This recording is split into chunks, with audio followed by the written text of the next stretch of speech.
सुप्रभात बच्चों, आप सभी कैसे हैं? आप सभी कुशल होंगे, स्वस्थ होंगे, सुरक्षित होंगे। तो आइए आज का हम लोग ऑनलाइन पढ़ाई शुरू करते हैं। मैं चंद्रशेखर प्रसाद साहू, प्रधानाध्यापक कन्या मध्य विद्यालय कुटुंबा, आप सभी का स्वागत करता हूं। बच्चों, आज हम लोग 8वीं कक्षा की हिंदी पाठ्य पुस्तक का एक पाठ है जो एकांकी है। क्या है? एकांकी। एकांकी मतलब लघु नाटक है, ड्रामा है। आप अपने गांव में देखे होंगे, ड्रामा होता होगा, नाटक होता होगा। तो जो छोटा नाटक होता है, जो कुछ दृश्यों का होता है, तो उसे हम लोग कहते हैं एकांकी। एक अंक का नाटक एकांकी कहलाता है। एक अंक का मतलब कि एक घटना है, एक घटना से संबंधित वह नाटक, लघु नाटक एकांकी कहलाता है। इस एकांकी को वंशीधर श्रीवास्तव ने लिखा है। वंशीधर श्रीवास्तव की एकांकी आप पिछले कक्षा में भी आपने पढ़ा है। आज यहाँ पर हम लोग उनके एकांकी पढ़ेंगे। यह एकांकी बच्चों बहुत ही सुंदर है। वीर रस का यह एकांकी है, लेकिन वीरता के साथ साथ इसमें समापन होते होते इसमें शांति रस भी देखने को मिलता है। इसमें वीरता भी है और अंत में शांति भी है। दोनों का यह स्वरूप इसमें एकांकी में देखने को मिलता है। तो बच्चों, यह जो एकांकी है वह भारत के एक महान सम्राट से संबंधित है। जानते हैं उस भारत के महान सम्राट का क्या नाम था? तो उस सम्राट का नाम था बच्चों, वह मगध के सम्राट थे। तो मगध के सम्राट थे अशोक। क्या नाम था बच्चों? सम्राट अशोक। तो सम्राट अशोक पूरे मगध साम्राज्य के शक्तिशाली सम्राट हुए। सम्राट का मतलब होता है बच्चों जिसके अधीन कई राजा हों। तो एक समय ऐसा था जब सम्राट अशोक का पूरे भारत पर साम्राज्य स्थापित था। केवल एक छोटा सा देश था जो उनके साम्राज्य से बाहर था, और वह देश था, वह राज्य था कलिंग, जो आज हम उड़ीसा के नाम से जानते हैं। पहले इसका नाम था बच्चों कलिंग। तो कलिंग जो छोटा सा राज्य था वह सम्राट अशोक के साम्राज्य से अलग था, स्वतंत्र था। तो सम्राट अशोक उस छोटे से राज्य कलिंग को अपने साम्राज्य का हिस्सा बनाना चाहते थे, अपने अधीन करना चाहते थे, उस पर अपना साम्राज्य वर्चस्व स्थापित करना चाहते थे। तो बच्चों, अशोक के पिता का नाम जानते हैं क्या था? आप इतिहास में पढ़े होंगे। इनके पिता का नाम था बिंदुसार और इनकी माता का नाम था सुभद्रांगी। माता कौन थे? कौन थी? सुभद्रांगी। और पिता कौन थे? बिंदुसार। तो बिंदुसार भी इनके पहले मगध के राजा थे और उनके बाद अशोक मगध के सम्राट बने। तो यह मगध की गद्दी 269 ईसा पूर्व में संभाली।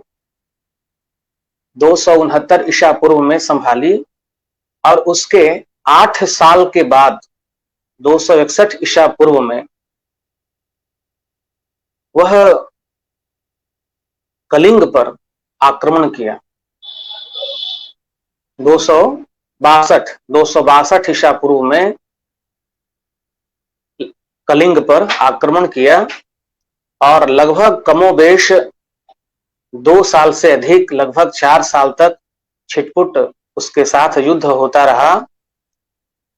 तो उसी से संबंधित यह प्रसंग है कि सम्राट अशोक कलिंग के साथ, उनकी सेना, सम्राट अशोक की सेना कलिंग में लड़ रही है, कलिंग की सेना के साथ युद्ध कर रही है। अशोक का जन्म बच्चों 304 ईसा पूर्व में हुआ था और 269 ईसा पूर्व में इन्होंने मगध की गद्दी, राजगद्दी संभाली थी, शासन पर आसीन हुए थे।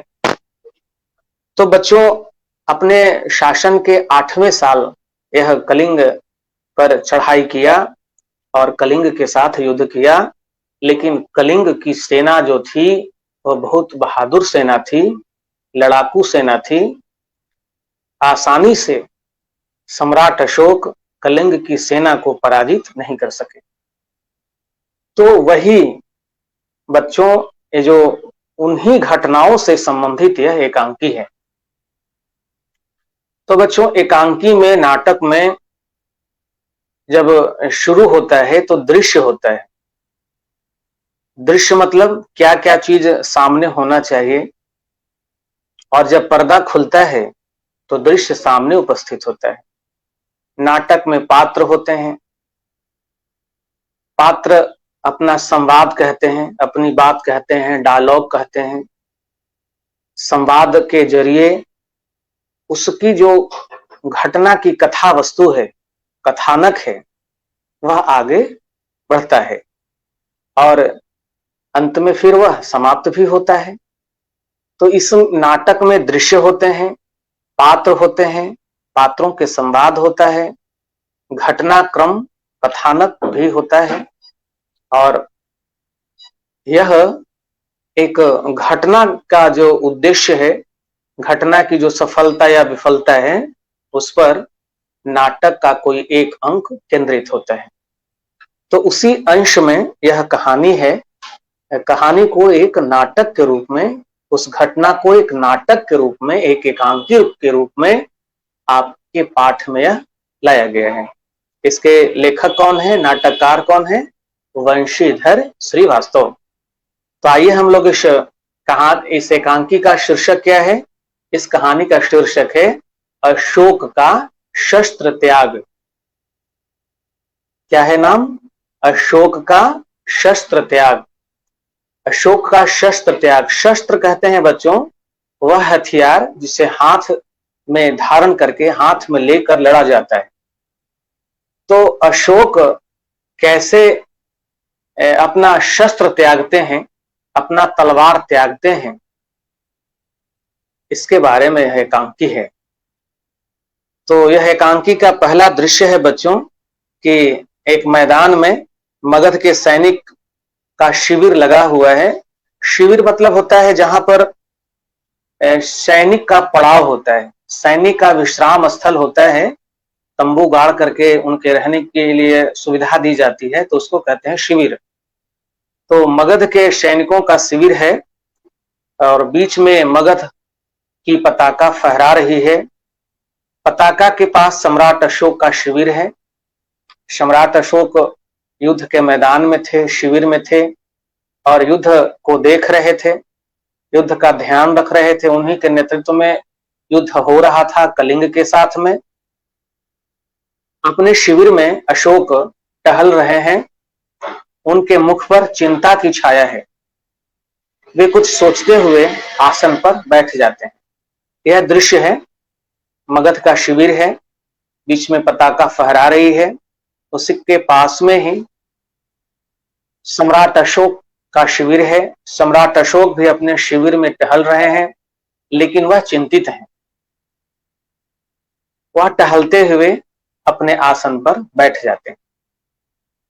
तो आपने यह दृश्य समझ लिया कि कलिंग के साथ युद्ध करने के लिए मैदान है। उस मैदान में मगध की सेना की शिविर है, उस शिविर में सम्राट अशोक की भी शिविर है और वहां पर सम्राट अशोक टहल रहे हैं, चिंतित हैं।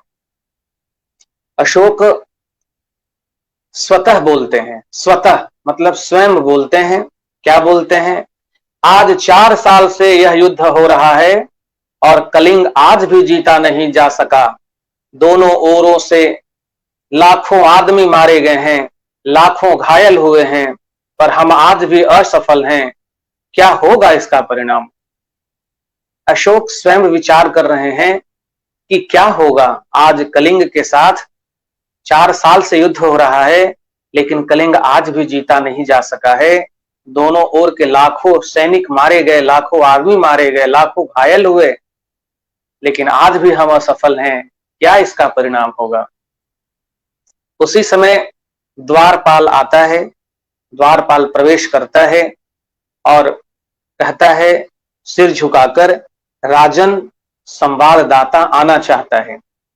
संवाददाता आना चाहता है। संवाददाता क्या? संवाद को लाने वाला, मतलब गुप्तचर।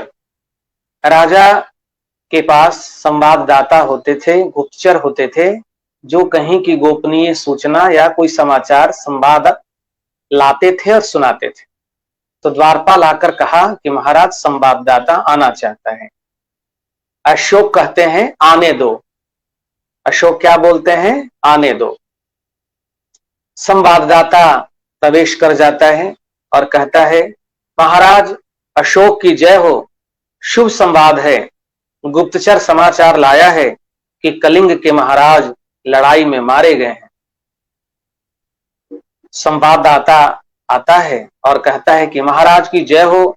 शुभ समाचार है कि कलिंग के युद्ध में कलिंग के महाराज मारे गए। कलिंग के महाराज उस समय थे अनंत पद्मनाभन। उस समय जब कलिंग का युद्ध हो रहा था, उस समय कलिंग के राजा कौन थे? अनंत पद्मनाभन थे। तो संवाददाता आकर अशोक को बताता है कि कलिंग के महाराज लड़ाई में मारे गए हैं, वीर गति को प्राप्त हो गए। अशोक प्रसन्नता पूर्वक, जब राजा मारा गया तो खुश हो गए। इनको लगा कि अब तो विजय प्राप्त हो गया। बोलते हैं मारे गए हैं, प्रसन्नता पूर्वक, तो मगध की विजय हुई है, कलिंग जीत लिया गया है। लेकिन संवाददाता चुप रहता है। अशोक कहते हैं, बोलते क्यों नहीं तुम, चुप क्यों हो? संवाददाता बोलता है, धीरे से बोलता है, बोलूं क्या महाराज, कलिंग दुर्ग के फाटक आज भी बंद हैं। फिर किस मुंह से कहूं कि कलिंग जीत लिया गया है? संवाददाता कहता है कि महाराज, उस लड़ाई में महाराज तो मारे गए, लेकिन कलिंग का जो दुर्ग है उसका फाटक आज भी बंद है। अशोक उत्तेजित हो गए, गुस्से में हो गए। कलिंग के फाटक आज भी बंद हैं? संवाददाता बोलता है, हाँ महाराज, कलिंग के फाटक आज भी बंद हैं। अशोक और गुस्से में हो जाते हैं और उठ खड़े होते हैं और कहते हैं, बंद है तो खुल जाएंगे। जाओ, जाकर सेनापति से कह दो कि कल सेना का संचालन मैं स्वयं करूंगा। कल या तो कलिंग के दुर्ग के फाटक खुल जाएंगे या मगध की सेना ही वापस चली जाएगी। जाओ। सम्राट अशोक उत्तेजित हो गए यह सुनकर कि कलिंग के दुर्ग के फाटक बंद हैं। जब तक दुर्ग का फाटक खुलेगा नहीं, तब तक राजमहल में सैनिक प्रवेश नहीं करेंगे। राज्य के सिंहासन तक सम्राट अशोक की पहुंच नहीं होगी। तो यह इसे पूरी जीत नहीं मान रहे थे। तो कहा इन्होंने कि जाओ, कल युद्ध का संचालन मैं करूंगा। या तो कलिंग के दुर्ग के फाटक खुल जाएंगे या फिर मगध की सेना वापस चली जाएगी। अब दूसरा दृश्य आता है। पहला दृश्य में यही बात थी, यही घटना हुई। दूसरा दृश्य में है क्या?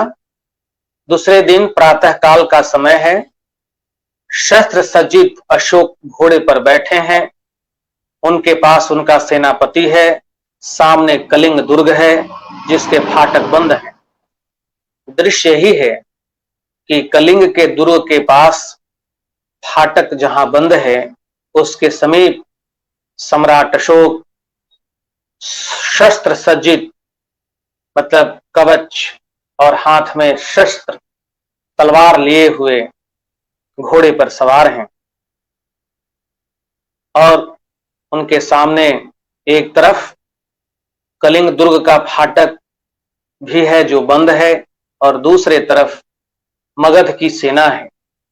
तो मगध की सेना को सम्राट अशोक संबोधित करते हैं, कहते हैं, कोई भी राजा हो, सेनापति हो, युद्ध के पहले अपने सैनिकों में उत्साह भरता है, उनकी वीरता को जगाता है, उनमें जोश लाता है ताकि वह वीरता पूर्वक, साहस पूर्वक युद्ध कर सकें।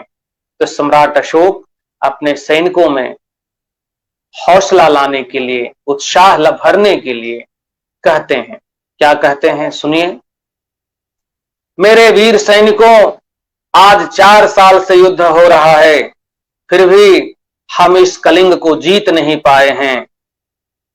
उसके किसी दुर्ग पर मगध की पताका नहीं फहरा रही है। कलिंग के महाराज मारे गए हैं, उनके सेनापति पहले ही कैद हो चुके हैं, फिर भी कलिंग आत्मसमर्पण नहीं कर रहा है। आओ, आज हम अपनी मातृभूमि की शपथ लेकर प्रण करें कि या तो हम कलिंग के दुर्ग पर अधिकार कर लेंगे या सदा के लिए मृत्यु की गोद में सो जाएंगे। अशोक अपने सैनिकों में उत्साह भरते हैं। यह 4 साल से युद्ध हो रहा है मेरे वीर सैनिकों, लेकिन मगध पर पूरी तरह से विजयी हम नहीं हो सके हैं, जीत नहीं हुई है, दुर्ग का फाटक आज भी बंद है। तो हम आज अंतिम युद्ध करेंगे, या तो कलिंग का फाटक खुल जाएगा या हम मृत्यु की गोद में सो जाएंगे। सब सैनिक उनके संबोधन से उत्साह से भर जाते हैं और तलवार खींचकर कहते हैं, मगध सम्राट अशोक की जय, सम्राट अशोक की जय, ऐसे बोलते हैं, एक दूसरे में उत्साह भरते हैं। उसी समय दृश्य में यह दिखता है कि कलिंग के दुर्ग का फाटक जो बंद था वह खुल जाता है। तो जब खुलता है तो आश्चर्य से सभी सैनिक और सम्राट अशोक देखते हैं, उनकी तलवारें खींची की खींची रह जाती हैं। उन लोग देखते हैं कि शस्त्र सज्जित स्त्रियों की विशाल सेना फाटक के बाहर निकलने लगती है। सेना के आगे पुरुष वेश में एक वीरांगना है जो सैनिक वेश में साक्षात चंडी सी दिखाई देती है। यह कलिंग महाराज की कन्या पद्मा है।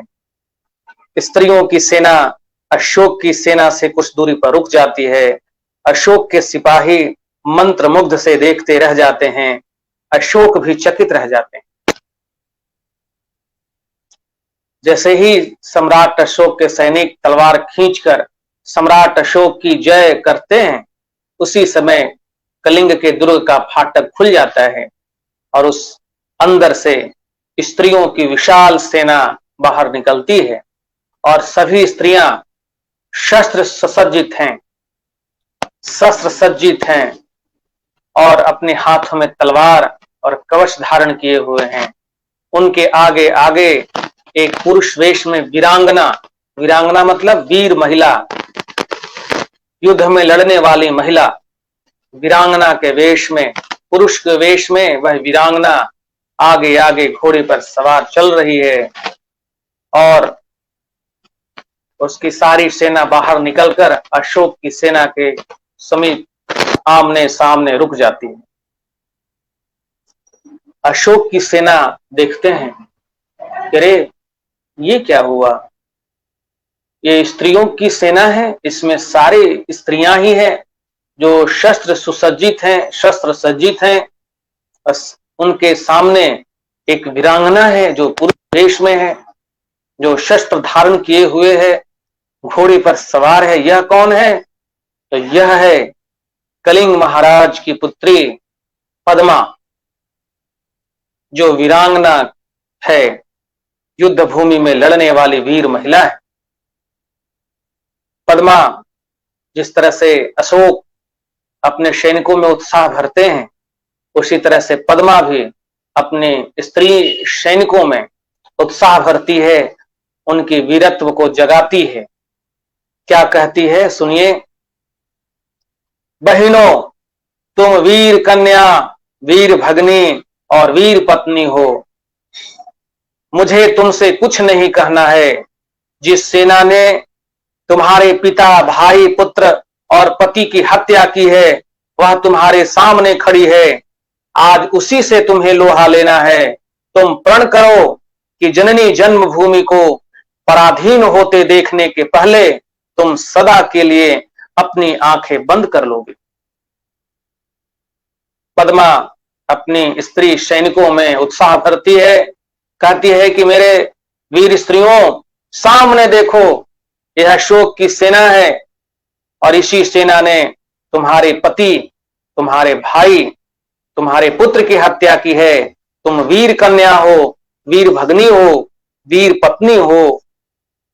सामने है तुम्हारा हत्यारा, यह सैनिक अशोक के सामने है। तुम प्रण करो कि आज तुम्हें उन्हीं से युद्ध करना है, लोहा लेना है, मुकाबला करना है, और प्रतिज्ञा लो कि या तो उस अपने जन्मभूमि को मुक्त करोगे या जन्मभूमि को पराधीन होते देखकर उसके पहले ही अपनी आंखें बंद कर लोगे, यानी कि वीर गति को प्राप्त हो जाओगे। जब तक एक भी स्त्री जिंदा है, हम जिंदा हैं, तब तक कलिंग पर कोई भी विजय प्राप्त नहीं कर सकता है। अब अशोक की सेना, स्त्रियों की सेना देखकर चकित हो गई। सम्राट अशोक भी चकित हो गए। अरे, ये स्त्रियों का समूह, स्त्रियों की सेना युद्ध करने कहां से चली आई? क्या कलिंग की स्त्रियां इतनी वीर हैं कि वह पुरुष वीरों के साथ मुकाबला करेंगी, शस्त्र युद्ध करेंगी? अशोक भी कहते हैं, वे भी चकित हो गए। सम्राट अशोक स्वतः कहते हैं, यह कौन है? क्या साक्षात दुर्गा कलिंग की रक्षा करने के लिए युद्ध भूमि में उतर आई है?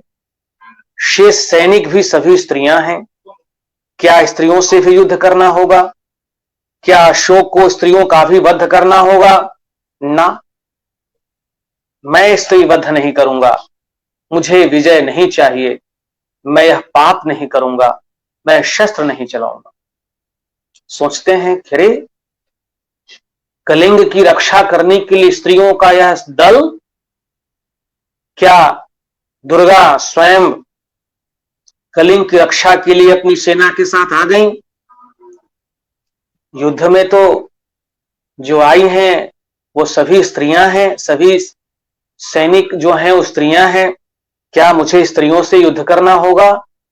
क्या उन्हें वध करना होगा? नहीं, मैं ऐसा नहीं करूंगा। मुझे विजय नहीं चाहिए। मैं स्त्रियों से युद्ध नहीं करूंगा। अशोक आगे बढ़ते हैं और जो पद्मा है, कलिंग महाराज की कन्या, उसके सामने आते हैं और अपने सैनिकों को भी कहते हैं, सैनिकों, स्त्रियों पर हाथ न उठाना। अशोक अपने सैनिकों को कहते हैं कि सैनिकों, स्त्रियों के साथ युद्ध नहीं करना। और वह पद्मा के पास आते हैं और कहते हैं, पूछते हैं कि तुम कौन हो देवी? पद्मा बोलती है, मैं कलिंग महाराज की कन्या हूं। मैं हत्यारे अशोक की सेना से लड़ने आई हूं। जब तक मैं हूं, मेरी ये वीरांगनाएं हैं। कलिंग के भीतर कोई पैर नहीं रख सकता। कहां है अशोक? कहां है मेरे पिता का हत्यारा? मैं उससे द्वंद्व युद्ध करना चाहती हूं। पद्मा कहती है कि मैं कलिंग महाराज की बेटी हूं। यह हत्यारे अशोक की सेना से मैं लड़ने आई हूं और ये मेरी सेना वीरांगनाओं की सेना है। वीर स्त्रियों की सेना है। मैं जब तक जिंदा हूं, कलिंग की एक एक स्त्री जब तक जिंदा है, तब तक कलिंग के अंदर कोई पैर नहीं रख सकता। कहां है अशोक, कहां है मेरे पिता का हत्यारा? मैं उससे द्वंद्व युद्ध करना चाहती हूं। द्वंद्व युद्ध का मतलब होता है बच्चों कि दो ही सैनिक आपस में लड़ते हैं, दो ही वीर आपस में लड़ते हैं। मतलब कि अशोक के साथ अशोक एक तरफ रहें और मैं एक तरफ रहूं और दोनों आमने सामने युद्ध करें। द्वंद्व युद्ध का मतलब यही होता है कि दो वीर केवल आपस में युद्ध करते हैं और कोई उनको दूसरे सेना सहायता नहीं करती है। अशोक सामने थे, वो तो खोज रही थी कि कहां है अशोक, कहां है मेरे पिता का हत्यारा। अशोक तो सामने थे, बोले अशोक तो मैं ही हूं राजकुमारी, दोषी मैं ही हूं, परंतु तुम स्त्री हो, तुम्हारी सेना भी स्त्रियों की है, मैं स्त्रियों पर शस्त्र नहीं चलाऊंगा। अशोक कहते हैं कि अशोक तो मैं ही हूं राजकुमारी, लेकिन तुम स्त्री हो, तुम्हारी की है, मैं स्त्रियों से युद्ध नहीं कर सकता, मैं स्त्रियों पर शस्त्र नहीं उठा सकता। पद्मा पूछती है क्यों महाराज? अशोक कहते हैं कि शास्त्र की आज्ञा है राजकुमारी। शास्त्र मतलब धार्मिक ग्रंथ जिसमें नीति व्यवहार ज्ञान की बातें लिखी रहती हैं, उन्हें शास्त्र कहा जाता है। तो नीति कहती है, धर्म में ऐसा प्रावधान है, कहा जाता है कि कोई पुरुष स्त्रियों पर वार नहीं करता। स्त्रियों से युद्ध करना, स्त्रियों को मारना, स्त्रियों की हत्या करना पाप है। यह धर्म ग्रंथों में वर्णित है। इन धर्म ग्रंथों को शास्त्र कहते हैं, जहां नीति और व्यवहार की बातें होती हैं। तो अशोक कहते हैं कि हमारे शास्त्र में यह वर्णित है कि स्त्रियों के साथ युद्ध नहीं करना चाहिए, स्त्रियों पर हाथ नहीं उठाना चाहिए। पद्मा यह सुनकर तिलमिला गई, उत्तेजित हो गई, और शास्त्र की आज्ञा है कि तुम निरपराधियों की हत्या करो, शास्त्र की आज्ञा है कि तुम अपनी विजय लालसा पूरी करने के लिए लाखों माताओं की गोद सुनी कर दो, लाखों स्त्रियों की मांग का सिंदूर पोंछ दो, फूंक दो उस शास्त्र को जो तुम्हें यह सिखाता है। मैं तुमसे शास्त्र सीखने नहीं आई हूं, शस्त्रों से युद्ध करने आए हूं। तुम हत्यारे हो, मैं अपनी बलि चढ़ाकर तुम्हारी खून की प्यास बुझाने आए हूं। अपने सिपाहियों से कहो कि तलवार उठाएं, कलिंग की स्त्रियां तुमसे कुछ नहीं चाहती, केवल युद्ध चाहती है। पद्मा उत्तेजित हो जाती है, कहती है कि महाराज, शास्त्र की आज्ञा पर आप चल रहे हैं। शास्त्र में तो यह लिखा हुआ है कि स्त्रियों पर वार नहीं करो, स्त्रियों पर हाथ नहीं उठाओ। तो क्या शास्त्र में यह भी लिखा है कि तुम निरपराधियों की हत्या करो? क्या शास्त्र में यह भी लिखा हुआ है कि विजय लालसा पूरी करने के लिए लाखों माताओं की गोद सुनी कर दो, लाखों सैनिकों की हत्या कर दो, लाखों स्त्रियों की मांग का सिंदूर पोंछ दो? उस शास्त्र को फूंक दो, जला दो, जो तुम्हें सिखाता है कि निरपराधियों की हत्या करो, निर्दोष सैनिकों की हत्या करो अपने विजय कामना से। उस शास्त्र को फूंक दो। महाराज, मैं आपसे शास्त्र सीखने नहीं आए हूं, मैं आपसे शस्त्रों से युद्ध करने आए हूं। आप तुम हत्यारे हो, मैं अपनी बलि देकर तुम्हारे रक्त की प्यास बुझाने आए हूं। अपने सिपाहियों से कहो कि वो तलवार उठाएं, कलिंग की स्त्रियां तुमसे कुछ नहीं चाहती, केवल युद्ध चाहती है। यह सुनकर अशोक अपना सिर झुका लेते हैं। क्यों? क्योंकि जो पद्मा बात कही वो बिल्कुल सही थी। शास्त्र में तो यह लिखा हुआ है कि स्त्रियों पर वार नहीं करो, तो क्या शास्त्र में यह भी लिखा हुआ है कि निर्दोष सैनिकों की हत्या करो? तो जब यह नहीं लिखा हुआ है, तो आपने लाखों सैनिकों का वध करके माताओं की गोदे सुनी की, स्त्रियों के मांग का सिंदूर पोछा, आप अपराधी हैं, आप हत्यारे हैं। यह तर्कपूर्ण बात सुनकर, वीरतापूर्ण बात सुनकर अशोक शर्मिंदा हो जाते हैं। वह अपना सिर झुका लेते हैं।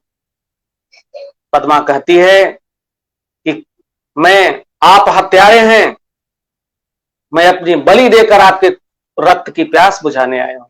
आप तो रक्त पीने वाले हैं, रक्त के प्यासे हैं, मेरे भी रक्त से अपना प्यास बुझा लीजिए, मैं युद्ध करने आया हूं। जब अशोक अपना सिर झुका लेते हैं तो पद्मा कहती है, क्यों सिर क्यों झुका लिया महाराज? मैं युद्ध चाहती हूं, केवल युद्ध। आज आपके भीषण युद्ध की पूर्णाहुति होगी। कहा कि महाराज आप सिर झुका लिए क्यों? आप तो युद्ध करने आए हैं, युद्ध कीजिए। मैं भीषण युद्ध की आज पूर्णाहुति होगी, मतलब अंत होगी, या आज युद्ध समाप्त हो जाएगा, या तो आप विजय होंगे या मैं विजय होंगे। अशोक कहते हैं, बहुत हो चुका राजकुमारी, मैं अब युद्ध नहीं करूंगा, कभी युद्ध नहीं करूंगा, और अपना तलवार जो है नीचे फेंक देते हैं। सम्राट अशोक जो है अपना तलवार क्या करते हैं, नीचे फेंक देते हैं। सामने घोड़े पर सवार है पद्मा, है ना, चित्र में बना हुआ। सामने पद्मा खड़ी है, घोड़े पर सवार है, और अशोक अपना तलवार फेंक देते हैं और कहते हैं कि मैं अब युद्ध नहीं करूंगा। कहते हैं कि मैं यह युद्ध नहीं करूंगा। तो जब अशोक अपना शस्त्र यानी कि तलवार फेंक देते हैं तो पद्मा कहती है, यह क्या महाराज? अशोक कहते हैं अपने सैनिकों से, तुम भी अपनी तलवारें नीचे फेंक दो।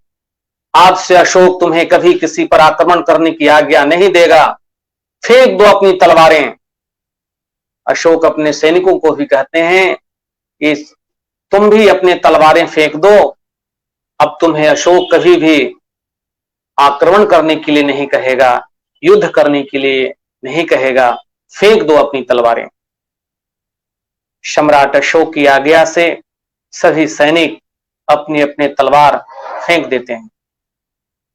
पद्मा आगे बढ़ जाती है और अशोक से कहती है, मैं भुलावे में नहीं आ सकती महाराज, मैं तुमसे युद्ध करूंगी, मुझे अपने पिता का बदला लेना है।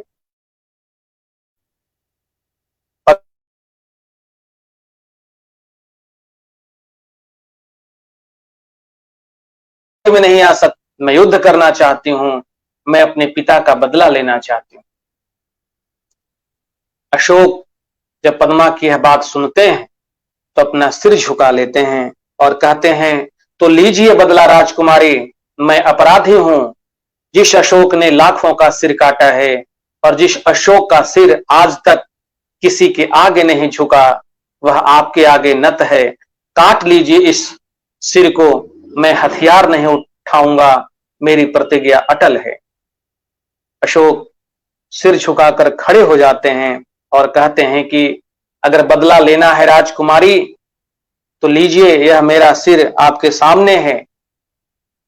यह अशोक लाखों का सिर काटा है, किसी के सामने अपना सिर नहीं झुकाया है, लेकिन आपके आगे यह झुका हुआ है। काट लीजिए सिर और पूरा कर लीजिए अपना बदला। मैं प्रतिज्ञा करता हूं कि मैं हथियार नहीं उठाऊंगा। पद्मा को ध्यान आता है कि अशोक ने आत्मसमर्पण कर दिया है, तलवार फेंक दिया है, अब निहत्थे पर वार नहीं किया जा सकता। वह प्रेरित होती है, सजग होती है और कहती है अशोक से, तो जाइए महाराज, स्त्रियां भी निहत्थों पर वार नहीं करेंगी, आप अपनी प्रतिज्ञा की रक्षा के लिए जीवित रहिए। और पद्मा अपने स्त्रियों की सेना के साथ दुर्ग में चली जाती है। पद्मा कहती है कि महाराज, स्त्रियां भी निहत्थों पर वार नहीं करेंगी, आप जीवित रहिए, अपनी प्रतिज्ञा का पालन कीजिए कि कब आप कभी युद्ध मैं आपको जीवन दान दे।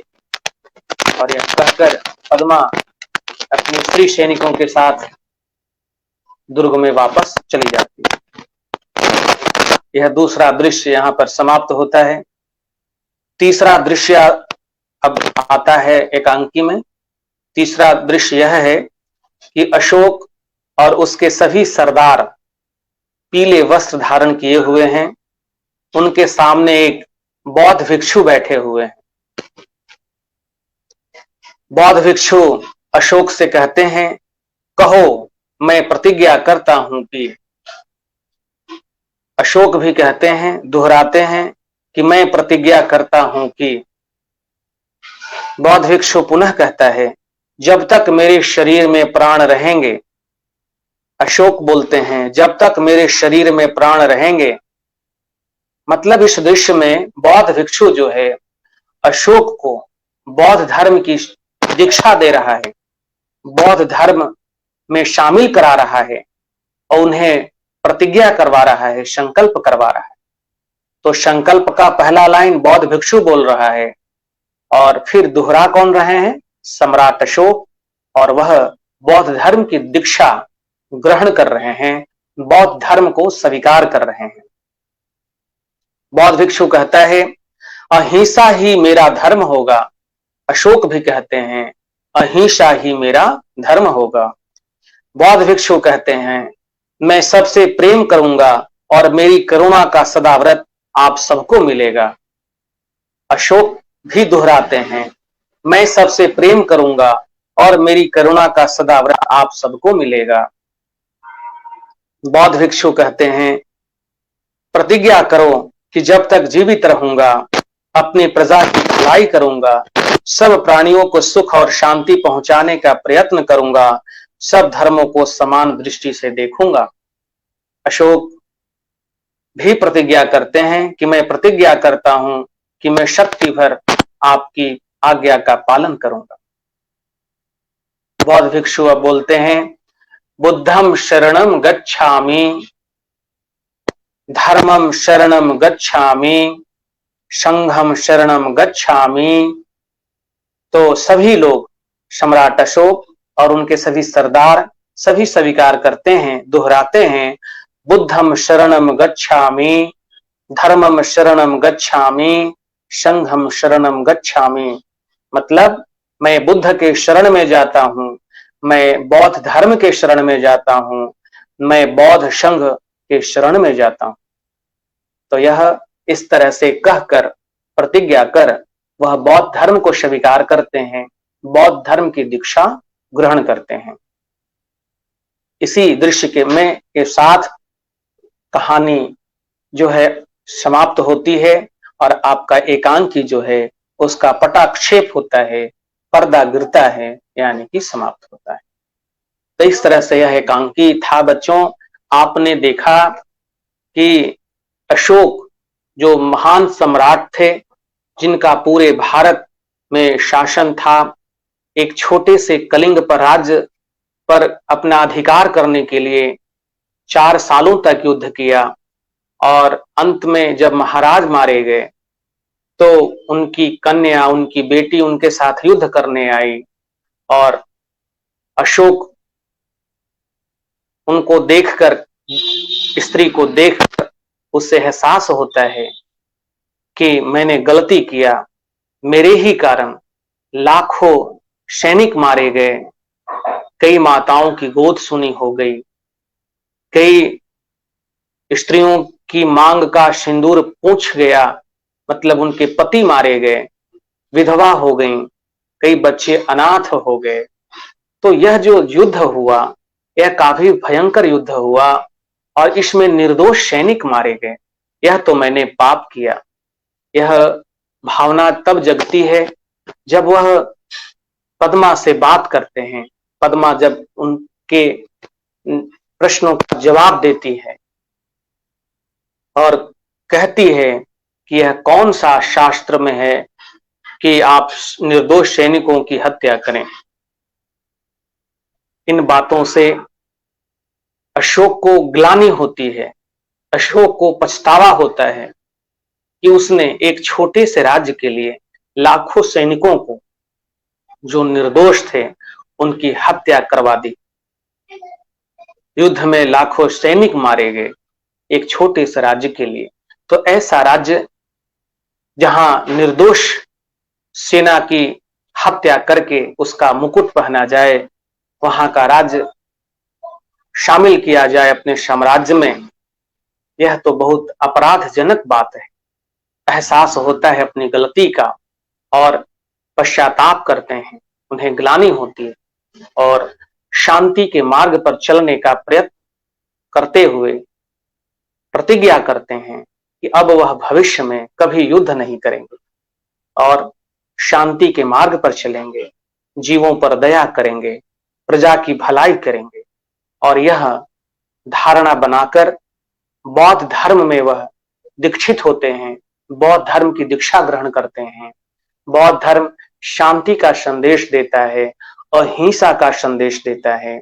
बौद्ध धर्म में दीक्षित होकर अशोक प्रतिज्ञा करते हैं कि वह अहिंसा का पालन करेंगे, हिंसा नहीं करेंगे, कभी भी युद्ध नहीं करेंगे, प्रेम और शांति के मार्ग पर चलेंगे, प्रजा की भलाई करेंगे।